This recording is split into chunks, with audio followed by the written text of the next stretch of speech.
Dolph Lundgren was 6 weeks into filming his new movie, Showdown in Little Tokyo, on the 21st of March, 1991. He was inside Soundstage 27 at Universal Studios, finishing a take while a small crew reset around him for the next setup. Dolph had no idea that Chuck Norris was minutes away from walking through the side door of the soundstage. Chuck was on his way to the set because Brandon Lee, Bruce Lee's son, had called him a week earlier and asked for help. Brandon had been working on his English language breakout role.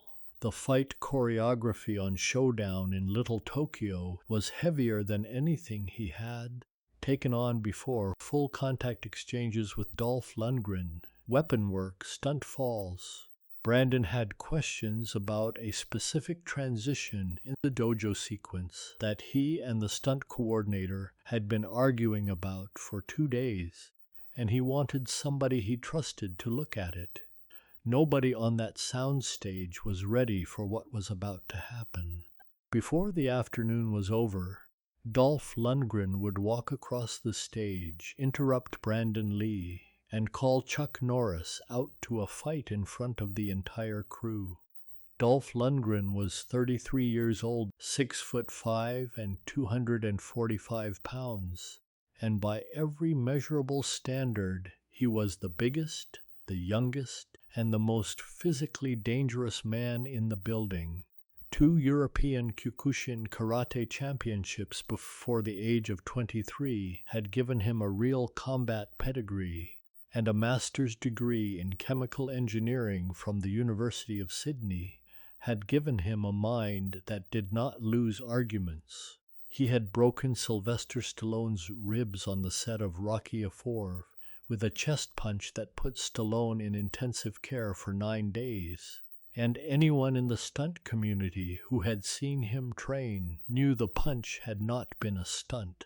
He was riding the kind of career run most action stars in Hollywood would have killed for.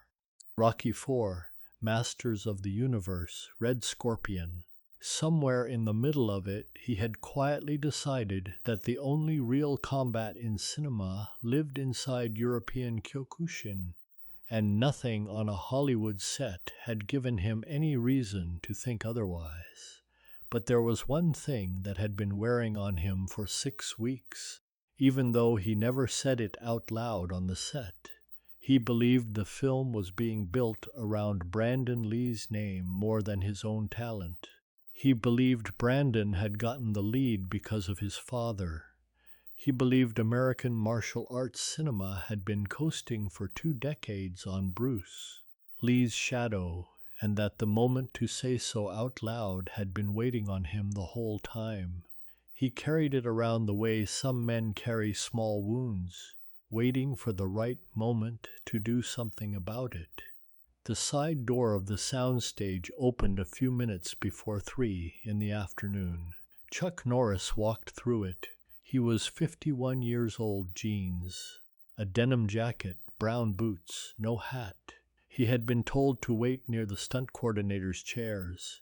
He laid the denim jacket on a folding chair beside the equipment and sat down on an apple box. Brandon came out of his trailer in workout clothes a minute later. He saw Chuck across the stage and his face changed. A real smile, the first real smile he had carried all week. He walked over and embraced Chuck and thanked him for coming. He sat on the floor near him, the way he used to sit on the floor near his father 20 years earlier. 2 stunt veterans walked over and recognized Chuck. They greeted him quietly. Word started moving across the soundstage in the slow, careful way word moves on a working film set.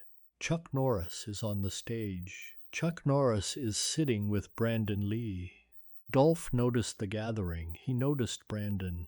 He noticed that the 26-year-old co-star he had been frustrated with for 6 weeks was suddenly happy in a way Dolph had not seen on the production. Something rearranged itself in his face. The muscles around his eyes tightened.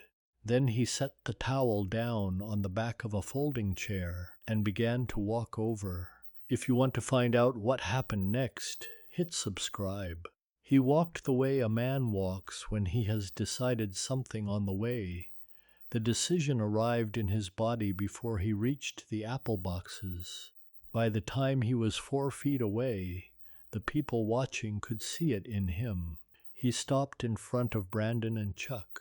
He looked at Chuck without acknowledging him. He spoke to Brandon.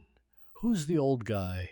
The Swedish inflection in the English made it light enough that a polite reading was available. The look on his face made the polite reading the wrong one. Brandon stood up. He said, "Dolph, this is Chuck Norris." Dolph processed the name. The processing was visible in his face for 1 full second. Then he smiled, the practiced smile of a man who has decided what he is going to say. He spoke to Brandon, the trick of speaking about someone in front of them. "Brandon, you brought Chuck Norris to teach you stunts?" Brandon said nothing. Dolph kept going. "What can he teach you about hurting someone, about defending yourself?" "Nothing. This is the wrong man."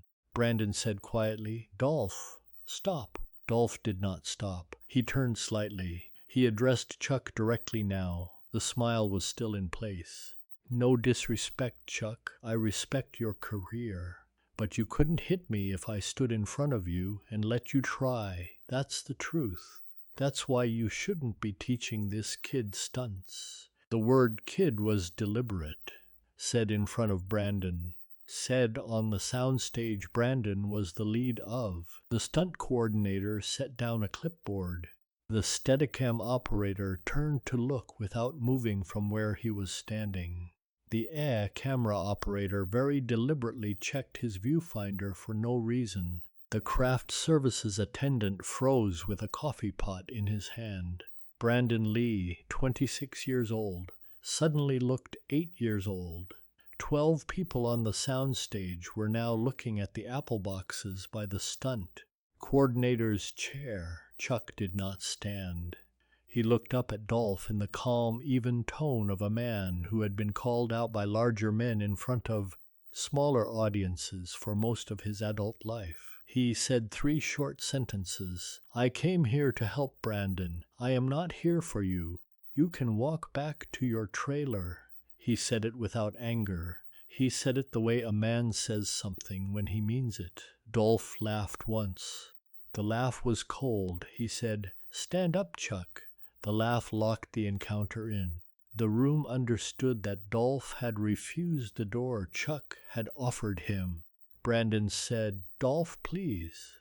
Chuck looked at Brandon. He put a hand briefly on Brandon's shoulder. Then he stood. He folded the denim jacket once. He laid it across the apple box. Underneath, he wore a plain white t-shirt tucked into the jeans. He kept the jeans. He kept the brown boots. He did not stretch. He did not bounce. He did not roll his shoulders. He walked 10 feet to the cleared space between the equipment. The cleared space was small, maybe 12 feet square. To one side, an A camera on a dolly track with a fresh magazine loaded. To the other side, a Steadicam rig on a stand. Behind Chuck, a stack of apple boxes and a sandbag tower. Behind Dolph, a C stand carrying a flag and an HMI light worth $50,000. The stunt team formed a loose ring without anyone telling them to. Brandon Lee stood behind Chuck's apple boxes, hands at his sides, watching the way a son watches a thing that is happening to his uncle. Dolph removed the leather jacket from his costume. He dropped it on a wardrobe rail. He stayed in the black turtleneck and black tactical pants of his Kenner Hada character. He took the Kyokushin stance, weight low, hands tight. Chuck stood with his hands loose at his sides. He took no stance. His weight stayed even on both feet. His eyes stayed on Dolph. Dolph opened with the combination that had finished his European Championship matches. The low kick to Chuck's lead leg, the straight cross behind it. Chuck checked the low kick with his shin, without backing up. He slipped the cross with 6 inches of head movement. He did not move his feet. Dolph reset. The first sliver of recognition entered his face, that this was a different Chuck Norris than the one he had imagined. Dolph committed. Punch, punch, roundhouse, the combination he had built his Kyokushin career on. The punches missed. The roundhouse hit a Chuck, who was no longer there. Dolph's roundhouse continued through its arc, because there was nothing in front of it. His shin connected with the A-camera dolly. The dolly rolled violently sideways on its track. The camera magazine popped loose. Exposed film unspooled onto the soundstage floor in a chaotic ribbon. A focus puller shouted, "Camera!" The shout did not stop anything. Dolph was now angry. $5,000 of exposed film had just gone on the floor, and his own shin had done it. Chuck had stepped back 2 paces. His hands were still at his sides. Dolph closed hard. He tried to get inside the kicking range where his Kyokushin combinations could land at full power. He bridged Chuck's lead hand and got a brief clinch on Chuck's shoulder. For half a second they were tied up. The size differential was fully visible. 245 pounds against 180. Chuck broke the clinch with an elbow placement to Dolph's solar plexus. Controlled. The kind of strike that says, "I am here. I could go through here.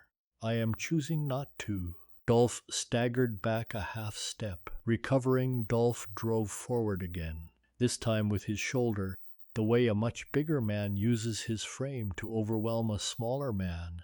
Chuck pivoted 45 degrees. He took Dolph's momentum. He redirected it. Dolph went past Chuck and into the Steadicam rig. The Steadicam was $80,000 of precision gimbal and counterweight. It went over with the loudest sound on the soundstage that afternoon. The Steadicam operator, who had not moved from his lighting flag, made an audible involuntary sound. The director, who had been at the video village 20 feet away, was now jogging across the stage and shouting at people to stop.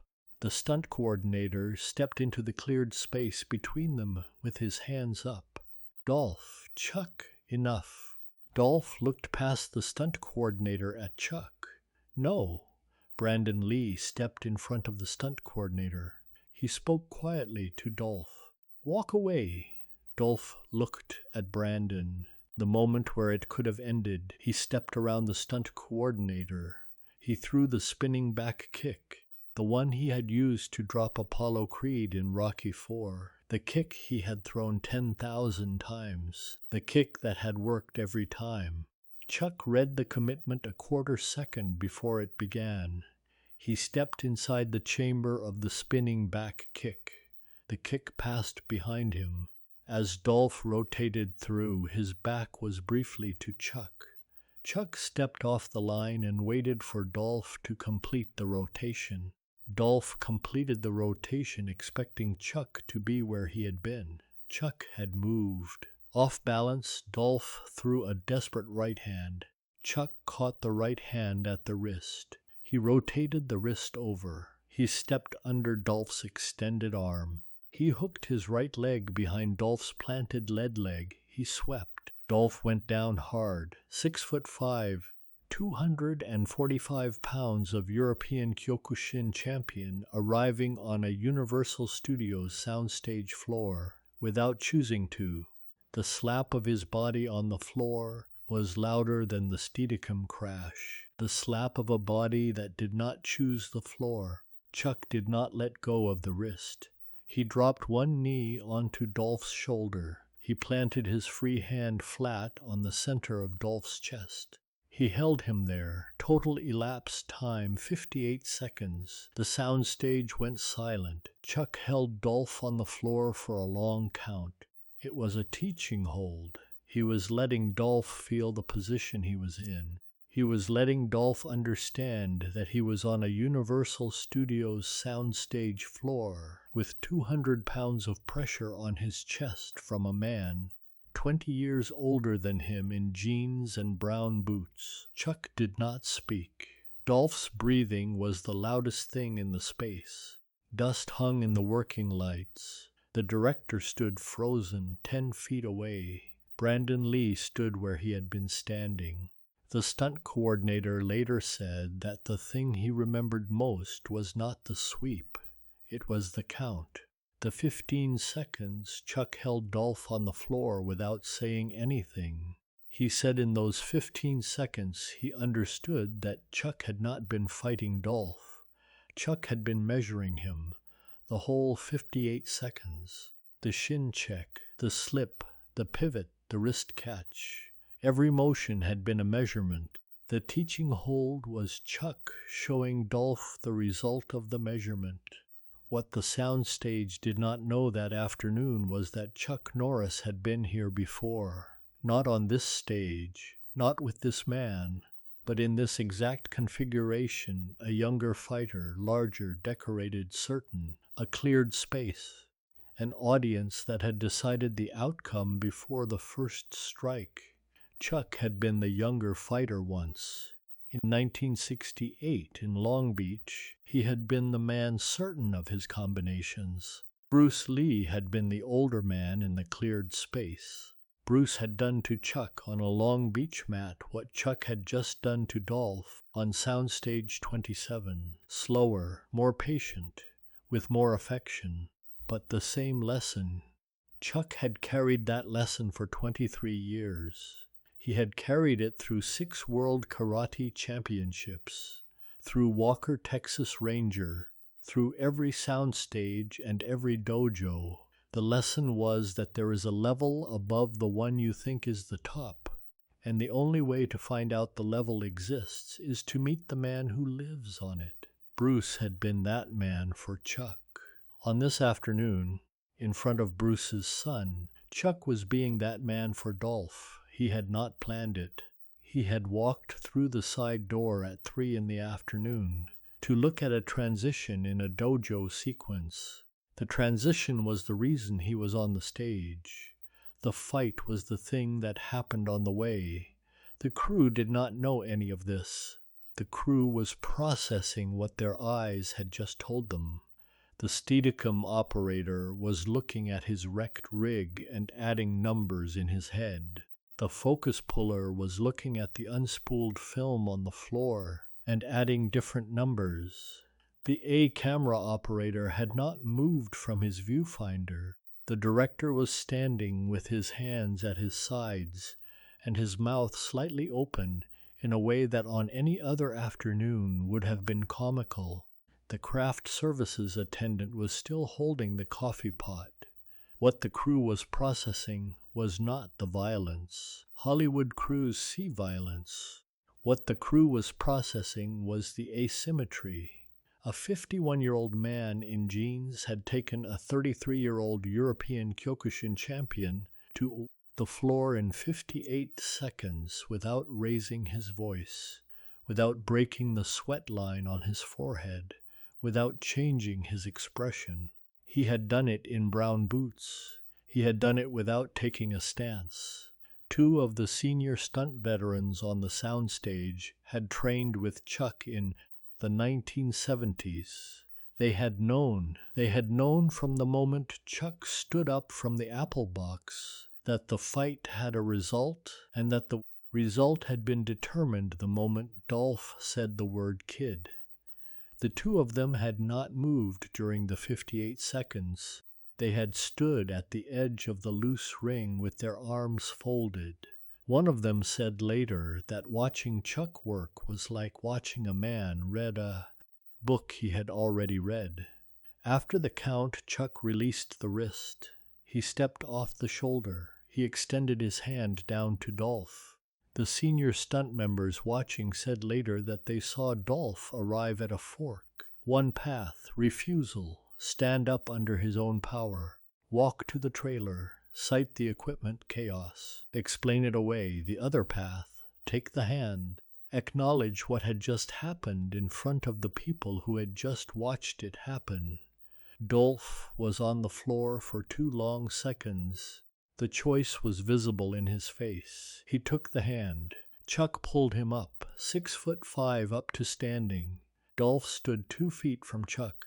The Kenner Hada costume was dusty. A smear of exposed film stuck to his trouser leg. His hair was wet at the temples. Then he looked at Chuck and said, "I was wrong about you. I didn't know what you were. I'm sorry, to Brandon." Chuck nodded once. He spoke quietly. "You're going to be in this business for a long time. Don't say that to the next man unless you've watched him work first." Dolph nodded. He looked at Brandon. He apologized to Brandon directly. Brandon nodded. They shook hands. Brief, real. Chuck turned back to Brandon. He put a hand on the back of Brandon's neck the way an uncle does. He said, "Let's look at that transition." They walked together to the mat where the dojo sequence was set up. The director walked with them now, because the director understood that what had just happened had changed the production's hierarchy, and he wanted to be on the right side of it. Dolph stood alone for a moment near the wrecked Steadicam. Then he walked slowly back to his trailer. Chuck spent the next 90 minutes working with Brandon on the dojo fight. The two of them on the mat, Chuck demonstrating the transition between 2 strikes the stunt coordinator and Brandon had been arguing about for 2 days. Chuck showed them why the angle was wrong. Brandon tried it. He got it right on the 3rd try. The director quietly filmed Chuck and Brandon working. The footage was never released. The fight with Dolph had been a thing that happened on the way to the thing Chuck came for. The thing he came for was helping his dead friend's son. The destroyed equipment cost the production $140,000. Universal Studios wrote it off as a rehearsal incident. There was no police report. There was no insurance claim that named either man. The director's report to the studio said only that a stunt rehearsal had run long. Nobody on the soundstage told the press. The story moved the way these stories move, person to person in low voices through the LA stunt community. A stunt coordinator told his wife that night. An camera operator told his apprentice 3 years later. The Steadicam operator, who replaced his rig with the production's insurance money, told the story once at a Christmas party in 1994, and then never again. Dolph completed the production. He hit his marks. He said his lines. He finished the dojo sequence with Brandon, and the chemistry on set improved dramatically in the final 2 weeks of shooting. The film released in August 1991 with mixed reviews. Something in Dolph had moved on the floor that afternoon, and it stayed moved for the rest of his career. The people who worked with him on the films that came after said he was a different actor on a set. He listened to stunt coordinators in a way he had not listened before. He asked younger fighters about their training. He stopped finishing combinations through people. The chest punch that had broken Stallone's ribs in 1985 never appeared on a set again.